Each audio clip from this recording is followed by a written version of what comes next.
The In Conversation podcast series, with author Nigel Beckles.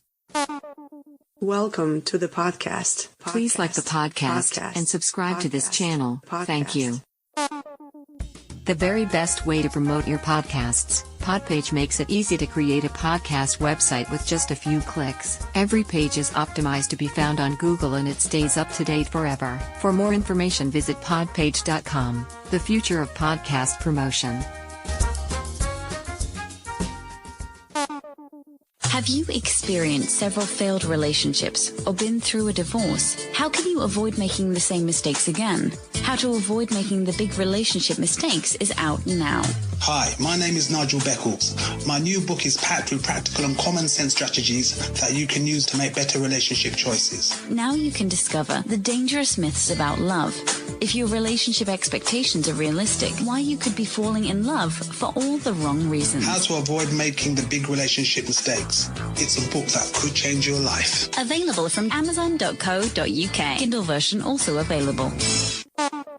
Get ready for takeoff.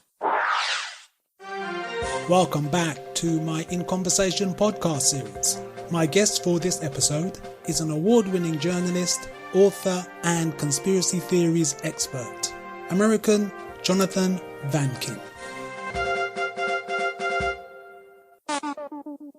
Hi, Jonathan. Welcome to my podcast series. How are you? I'm doing great. How are you? I'm very well, thank you. Where are you living at the moment? I live in Los Angeles, the sunny West Coast of the United States. But I did not grow up here. I grew up on the East Coast of the United States. And at some point in my life, probably in my 20s, I decided that freezing to death half the year was not to my taste. So I headed west, young man, and here I am. I understand you've been an editor for several comics and newspapers. Who have you worked for? I was a news editor at a paper called The Metro in Silicon Valley, up in the northern part of California, in the southern part now.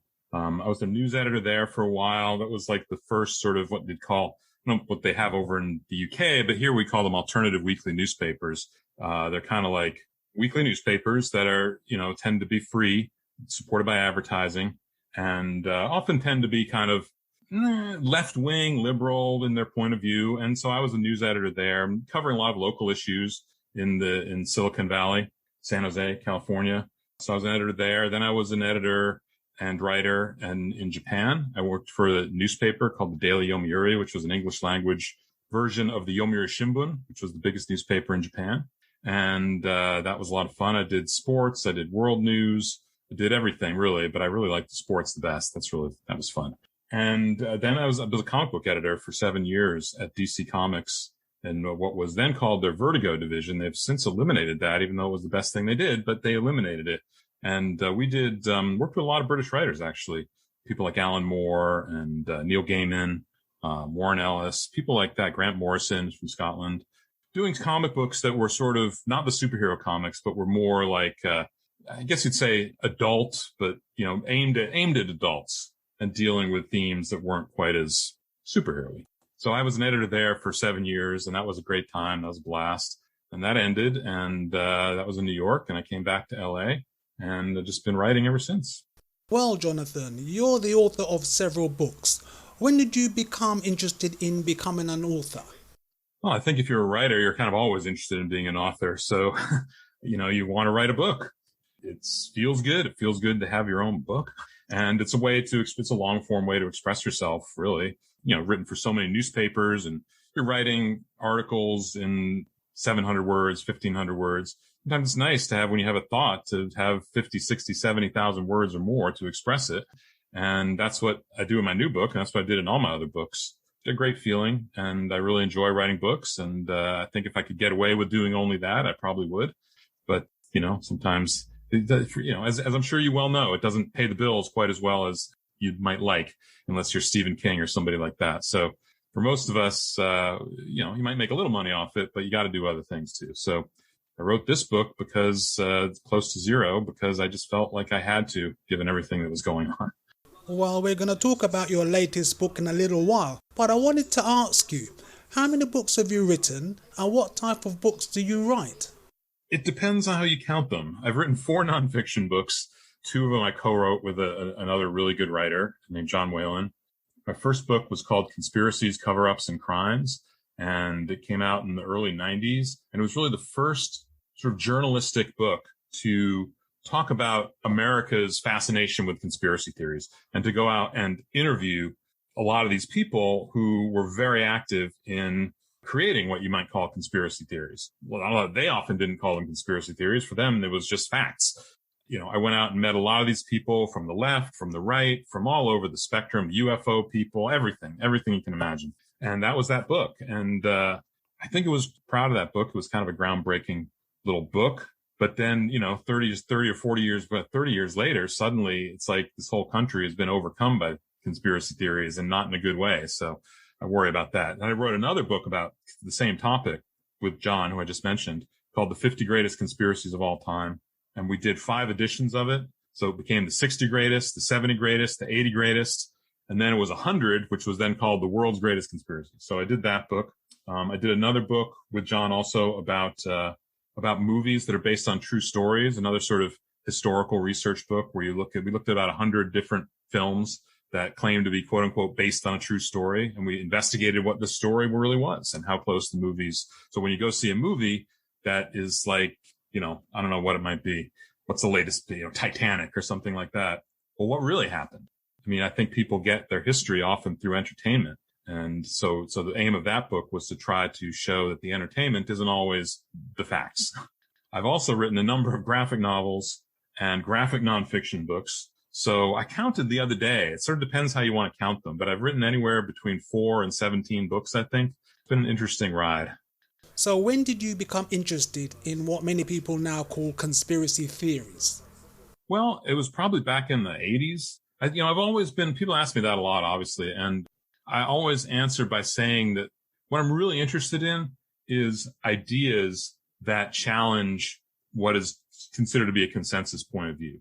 And I'm interested in how that happens. I'm interested in how certain ideas will become accepted and others are rejected without really even looking at the merits of the ideas. There's certain things you can talk about, certain things you can't talk about. And that really kind of led to my fascination with it. And I remember reading a book called Apocalypse Culture. It was edited by this guy named Adam Parfrey. It was an anthology of all sorts of really crazy stuff, but there was a whole section in it that was all about conspiracy theories. And I remember reading this stuff and thinking like, some of this is way out there. Some of it maybe isn't quite as out there, but it's all really interesting. And it's interesting to me why this way of viewing the world is considered so insane, even though in some cases it's not insane. We know real conspiracies exist. We know things happen, quote unquote, behind the scenes that aren't what we're led to believe really happened. And we know that.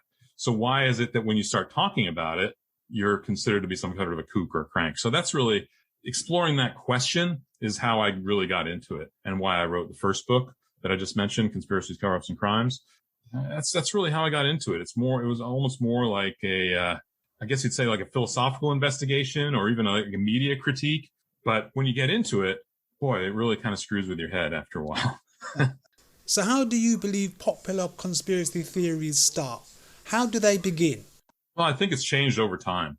I think that when I first started writing about them, it was still a process where I think people in the general public often felt excluded from adequate information. We had many fewer sources of information at that time that were readily accessible. This I'm talking about before the internet really became what it is today, or even what it was in the late 90s. So, there was always a feeling that somehow we're not being told the whole story. And things started coming out that were real. In the 70s, you had Watergate. Of course, I'm referring to this country primarily, but I'm sure there were similar things in the UK. I know there were.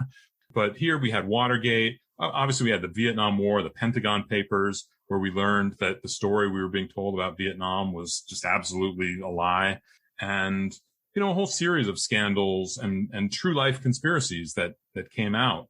And I think that really contributed to this idea, this, I think, accurate notion that somehow there's more to the story than we're going to get through the quote unquote mainstream media.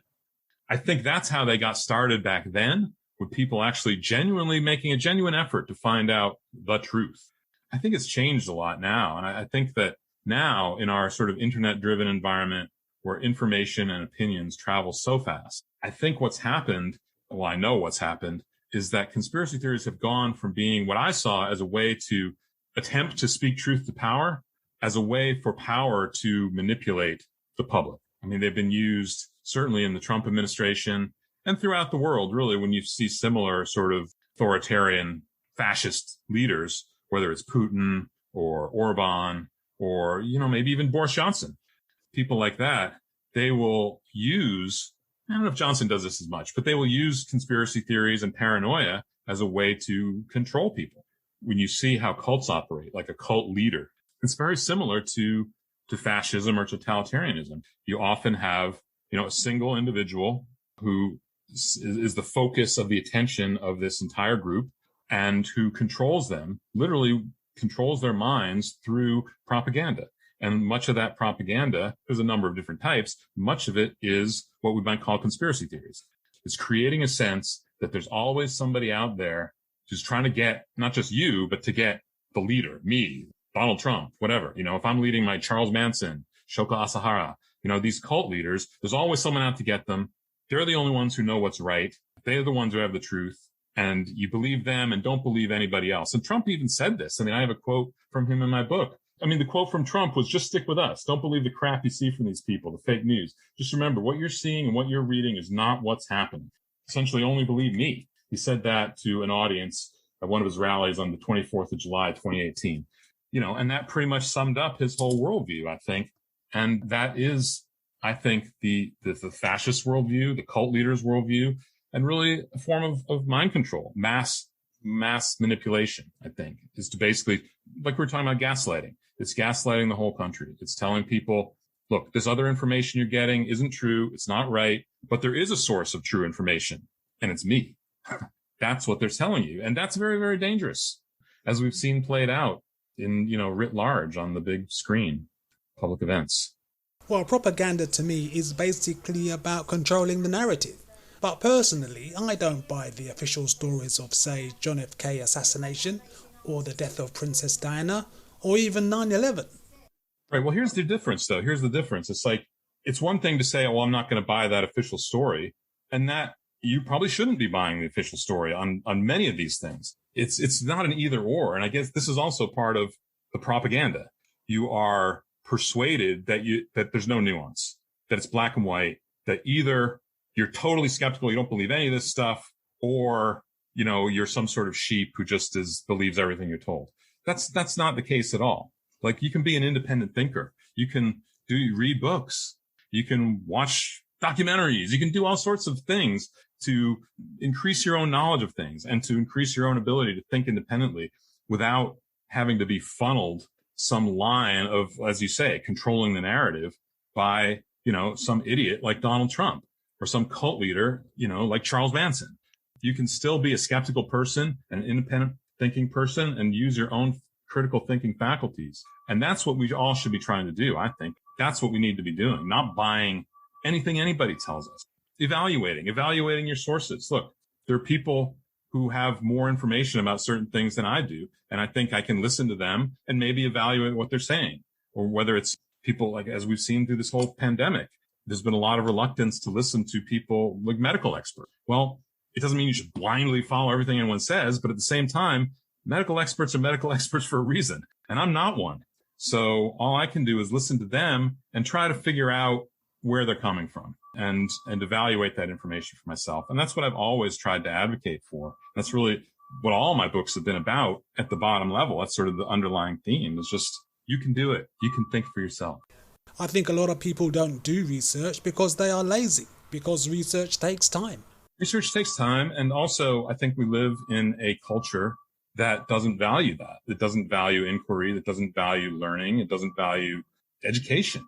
And I think that we often hear a lot, and rightly so, about the difference in ideologies between liberals and conservatives, the Labor Party and the Tories, or the Republicans and the Democrats. Everything's divided into this sort of political spectrum.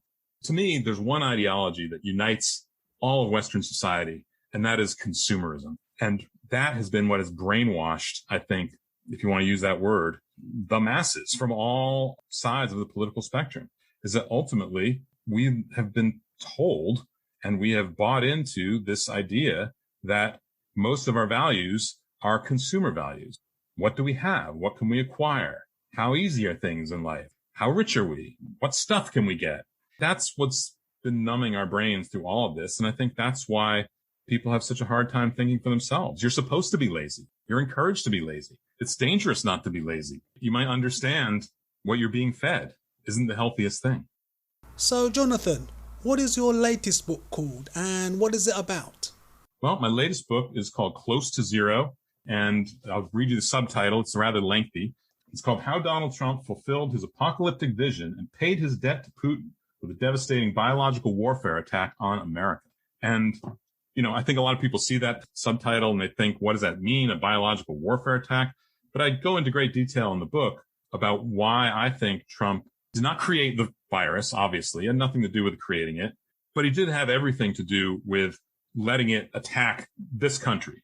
I'm not really commenting on other countries, but I'm talking about the United States, and that's what the book is about. And the thesis of this book is that he did this on purpose, that from the very beginning, he knew exactly what was happening. He knew what the coronavirus was, what became to be called COVID was.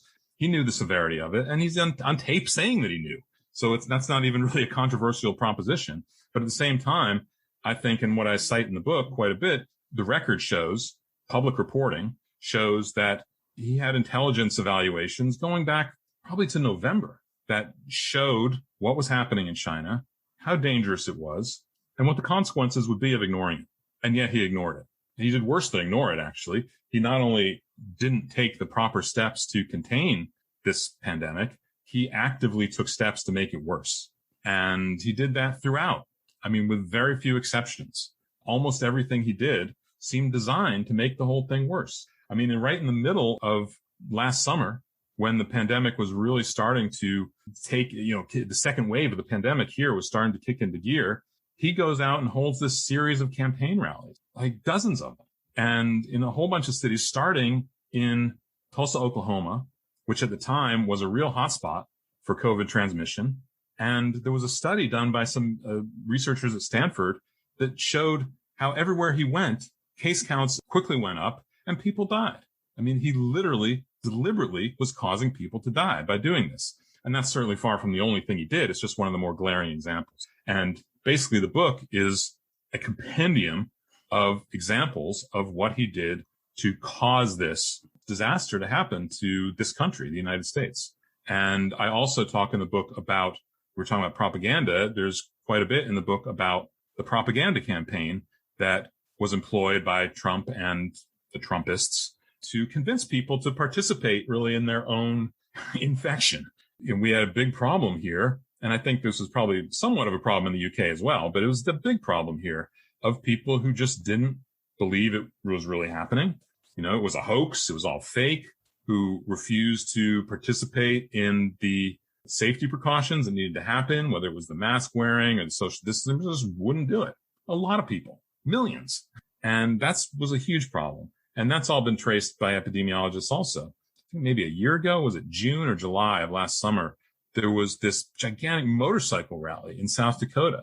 And the governor there, who's a very hardcore sort of Trump supporter, her name is Kristi Noem, she decided to just let this thing happen. No mask requirement, no distancing requirement, just going to let it happen. And needless to say, shortly after that, South Dakota and the whole upper Midwest became one of the worst areas for COVID transmission in this country.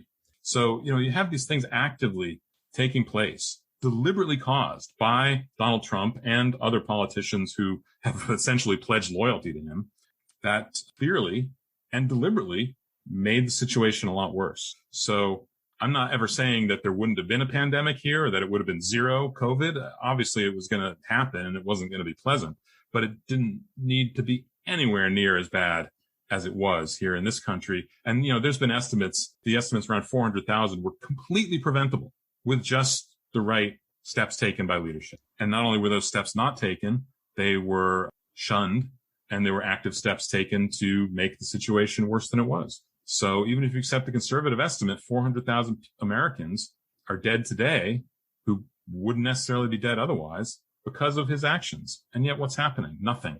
There's no accountability whatsoever for him. So basically my book is, in a very small way, an attempt to hold him accountable. Well, yesterday I read the official death count has surpassed 600,000 in the US. Yeah, as of yesterday, the official count, which usually is the Johns Hopkins University count that is used as sort of the benchmark. I mean, this other site that I refer to called Worldometers, which I think is also really accurate, they had it going over 600,000 about a week ago. But in any case, it's definitely over 600,000. That's a lot of people to have died. I mean, that is so many people. It's just tragic, and it just makes me want to cry. It's horrible. And yet, it was almost completely avoidable. And who's to answer for that? Somebody needs to. I want to pick up on something that you said earlier. You said Trump did not create the virus. Do you believe the COVID virus was actually created? No, I mean, I haven't seen any evidence that it was deliberately created. And I don't really necessarily buy that whole thing. We'll see. But just from what I've read in the literature and my limited understanding of how biology works, also relying on other biologists to explain it to me, there doesn't seem to be any evidence that this virus was deliberately created. Doesn't mean if I saw evidence that I wouldn't accept it. So in terms of was this a deliberately created biological weapon? As of now, I have to say no. Maybe that'll change. I don't know. But, we have this big controversy here about the so-called lab leak theory, which is saying not necessarily that it was deliberately created, but that it was leaked from a lab in Wuhan. And, that's definitely a possibility, but I think it's getting a lot more media coverage than it really deserves at this point, because again, there hasn't really been any evidence for that either. And you also have to realize, in this country, this whole lab leak thing, it's most of the people advocating for that don't care about it. They don't care where this thing came from. It's all about getting a quote unquote win for Trump. It's really just about, and in fact, Lindsey Graham, who's a senator from South Carolina, one of Trump's sort of most loyal sycophants, he even came out and said, if this lab leak theory is true, well, I forget his quote, but in so many words, he said that takes Trump off the hook. It's why? Why would it take Trump? Of course it wouldn't. It's so if it leaked from a lab, then somehow Trump doesn't decide to deliberately let 400,000 people die. I mean, it's really, ultimately, it's an interesting question. It doesn't really make any difference as to how the pandemic functioned in this country and how he reacted. If anything, it makes it worse because he had the intelligence reports. If this thing was deliberately leaked or he accidentally leaked or deliberately created, I think he probably would have known about it or had a pretty good hint that it was coming. And yet he still cooperated with it. So what does that tell you? Well, I understand you've won several awards, Jonathan. So what were they for? Yeah, a while ago I won some more. I grew up in New England. So I used to write for papers in New England. So the New England Press Association, I won awards for news writing and for sports writing. I won, probably the one I like the most though is, in San Francisco, I won a Bay Area Project Censored Award. So Project Censored, it was awards that were given out every year for stories that deserve more coverage that the mainstream media isn't covering. So the story that won the award is this, I think the same one that's in the book You Are Being Lied To that you showed me earlier. It's called Vote Scam. And it's basically about the vulnerabilities that existed at that time. And bear in mind, I wrote this in 1989, the vulnerabilities that existed in our automated voting system. And you hear a lot about that now. And to me, what's amazing is how people misunderstand how it actually works. Because again, right now it's all about just trying to get a win for Trump and prove that he somehow really won the election. I mean, these people don't care about vulnerabilities in the voting system. They don't care about voting security. They don't care about any of that stuff. They only care about somehow, quote unquote, proving that Trump won the election and that he's going to be reinstalled in August. I mean, that's the latest thing you hear. It's been exhausting to live in this country for the last several years. Really exhausting. Well, you have my sympathies. So, Jonathan, how can people contact you? Probably the best way right now is jonathanvankin.net and click on contact and just fill out that form. And I will get that email for sure. Jonathan in Los Angeles, USA. Thank you very much for your time. Well, thank you very much. I really enjoyed this. Thank you for listening. Please like and subscribe. Another In Conversation podcast coming soon.